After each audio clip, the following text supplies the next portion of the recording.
OG if necessary to kind of be that secondary follow-up. And a second go at it with another realm. I love it. This is such a great idea. And Onic PH, they're going to be like, okay, we're going to have the Fulvius. Good luck, though. It is going to be hard.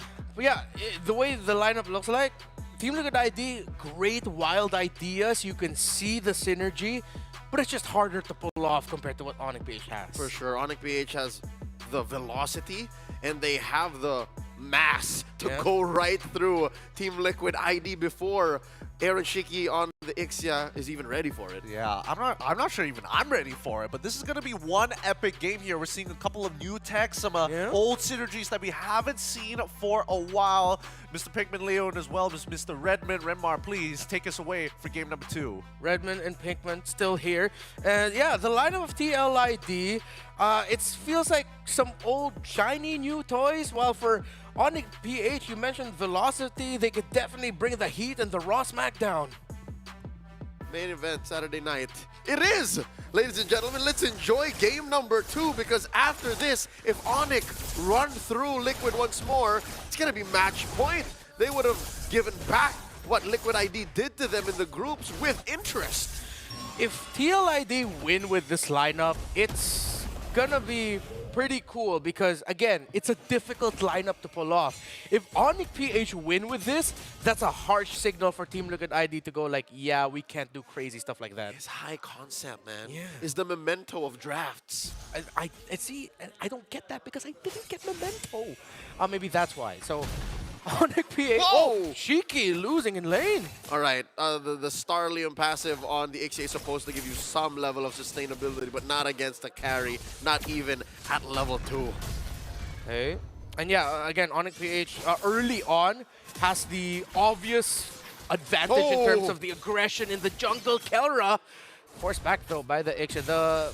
The regen that the Ixia gets with the last basic attack that she has is it's very deceptive. Yep, it comes a little bit of CC too, so you compromise the already less than stellar range on a carry. Up top though, there's a bit of action going on here. Kirk trying to kick out the rest of Team Liquid ID. Fabian crossing the threshold a little too deep. Where's this Joy going? She's not ready for it! She's not ready for it! First blood drawn by the beast! A little bit too deep, and again, similar to game number 1, Kirk has been checking the invades of Fabian. Aran! Where's he going? That's 3 members of Onic PH looking to corner Aran here. Luckily, that passive able to keep him up. Mid lane though, the Ghost and the Monster going mano y mano. Now on Onic PH still continuing their dominance from game number 1. Again, high concept, TLID, they've accepted they cannot steal this turtle away early on. Down bottom though, Shiki and Kelra, the Savage and the Untouchable one! The Filipino Savage gets it. Kelra was closer to 4, yet Aaron Shiki decided to take the duel. And it feels like our theory about this third pick carry on the red side was correct. Kelra just said, no, yeah, whatever they pick, I can win in lane. Nah, I'd win. Onic PH now invading, forcing King Kong to get back and go under the ground 6 feet. And the first punish all series long by Team Liquid ID. Now that was a good read by Team Liquid ID. Fabian's rotations were getting red, his invades since game number 1. Now they doubled back on the gas pedal and punish a King Kong invade. Onic PH now has to accept and adjust to that. So far, Aran comfortable this deep behind enemy lines. And now Aran about to get popped here. Just one more sever. Gets it. Yes, kill. Fails to save him with another realm. And now Kirk looking to punish. Here comes the Circling Eagle. Knocking up Super Prince with another realm of his own. And Brusco taunting them back. Both teams decide to disperse. I cannot tell why Aran went in that deep. He knew the Suyo was down, meaning that there was a chance for the Suyo from respawn would have run to the XP lane to help out Kirk. Maybe he was just banking on the idea that King Kong would go to this purple buff instead, but that was the wrong cut at the wrong time. Yeah, reverse psychology, conditioning, studied behavior. Onic PH can evolve on the go too, just like Team Liquid ID did in the early days of the Challenge Finals. Small camp stolen away here by the Beast. And luckily, Kelra rotated out of the gold lane. You see how much Team Liquid ID were sending dudes down bottom? Yeah. And I like this adjustment by Team Liquid ID. They knew they needed to have the Aaron Shiki get his farm. And he got a bit of it in the mid, and they used the guiding wind so that he can get back into lane quicker. Yep, the equivalent of a double lane, as much as you could with an immobile marksman in Ixia. Turtle scramble though going on up top. Look at this from behind. Aran getting so much on him. The jump by Kirk.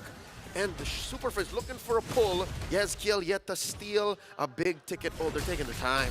Okay, still contestable for Team Liquid ID. Aran, though, could be the first blood in this battle, but it could be Yezkiel too. He does grab the Nether Realm. Can he stay within range? Circling Eagle about to be spent in here by Witty. The knock-up, the steal, the failure. The fumble, King Kong secures the turtle, Nether Realm of Super Prince's own, an AOG coming in, no one home. Favian looking to run away. Can Onic PH finish the job? Super Prince with a rogue blast taken down, a Flavor Fave. Ghost Bursters just able to land on the Favian Joy. And on TLID, they're still losing the early portions of this game. Even with the good adjustments, the good responses, the fact that Onic PH has shut down the two people they said were the biggest problems, Favian and Aran, it seems like their opinion of the team is right. Without those two popping off, they're having such a hard time in the objectives. And I hate to say it, Ranmar, as a fan of the one and only, the Aaron Shiki, the untouchable one, Game 1 and Game 2 haven't been looking good for the handsome devil in gold lane for Team Liquid ID. So I don't know how he's going to redeem himself, or whether it's going to be coming through Witty babysitting him, or the other lanes winning so that there's time and space for him to get farm. But right now, this Ixia pick ain't looking like it's it. Yeah, the high concept approach that Team Liquid ID wanted to go for, not working out for them. Look at Kirk behind the second turret up top. He is zoning out Favian from his own jungle. He is checking the jungler of Team Liquid ID. Again, the themes from Game 1 as to why Onic PH won, they're just continuing it now in this game number 2. This time, it's a much easier route, again, because it's the easier lineup to pull off. Call it an economic depression in the land of Dawn. Onic PH are choking Team Liquid ID out of economy. And looking at the gold so far, yeah, I'd reckon there's at least a little bit between every single lane. The stock market has crashed in their side of the Monyan Empire, and Onic PH are just, they're cashing in on everything they have. The IOUs, crypto, in-game, and it's just going so well. Where else can Team Liquid ID find a win at this point? I'm trying to find an opening, and it seems like it's from a punish, but Super Frizz, his Ghost Bursters alone is sending back 2-3 members of Team Liquid ID. It's the perfect tool to disperse desperate members to try and just clump up. Oh, here's a full barrage letting in quite a bit of kit just to make sure that Onic don't crash into that tier 1. Kirk goes down. Netherrealm already popped in. Onic PH might be punished here as deep as they are. Kelra blasting away. Aran very low. Yezkiel 2. A lot of damage coming in from the pinwheels. Down goes one. Kelra gets it. And Kelra's going forward. He wants Witty, but Witty able to survive with a little bit of shields. But he finally falls down. Double kill for Kelra. They spent so much for just a little bit of wins. I don't think they even got killed. They're not done yet. Favian holding on for dear life. Could have sworn King Kong's charge surge had a magnet on him, because you saw how he traced down Favian. It was beautiful. Onic PH, that was, okay, honestly, that was a pretty cool start for Team Liquid ID. Aaron Shiki brought up the ultimate, he read the AOG, he flickered off to the side avoiding it, put Kirk in a dangerous situation, and that's where we thought, okay, yeah, this could be punished. But then Super Frizz coming into the clutch, and it seems like Team Liquid ID didn't realize that, oh, wait, we're spending so much, and King Kong isn't even here yet. Yep, and then he came in. I think the fight ended because Kelra killed 2. And that was already a clear signal for Team Liquid ID to just get out of there. And that's how they found Favian. And now the onslaught continues. Onic PH ravaging through lane after lane. Even the small camps that King Kong and Super Friends and Kelra and Brusco can find, denying Favian. What's the goal difference right now between King Kong and Favian? Dear Lord, Brandmine 2000. Oh, yeah, they don't have to worry about this Joy as much. Hasn't even built the Holy Crystal yet. It's just a Starlium Scythe. So even if Favian is able to get a good electrifying beat, it's not going to instantly blow up Kelra or Super Frizz. They can afford a little bit of breathing room. Brusco gets a taunt Favian. Oh, but he still gets his purple buff, so he's still able to win that red. They're holding on. Super Prince with a pull, and the answer back, Witty. Why? Pushing them away. He spent the circling eagle, and at least they stay alive. All this while the Lord was being worked on by Kelra, down to about half health. Good thing Onic PH decided not to fully commit onto Widdy because they could have instantly punished him, committing the circling eagle and putting himself in a really dangerous scenario. But I think Widdy also thought that, okay, I could afford this because I don't think Onic PH would go forward because their objective was the Lord, which they got without a problem. So it shows you how high Team Liquid ID's IQ is as well, even from Yes. a losing position. They know what the opponents might be doing, what they might be trying to get the most out of, what the advantage could lead to. And right now, Onic PH is just doing the correct thing. After a Lord take, the push in. The inhibitor might just fall now. Oh, Super Prince's damage is nasty, Oos. Team Liquid ID can just watch. They're getting yeeted back into base. Yeet! Onic PH.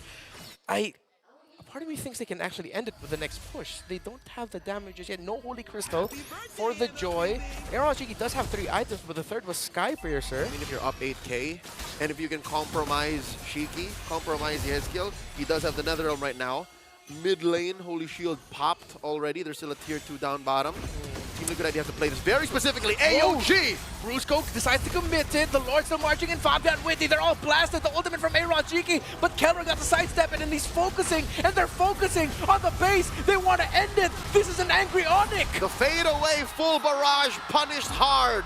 The base has fallen. Match point for the Super Fam. This is Onic PH unlike we've never seen before. Where was the early days Challenge Finals Liquid? Liquid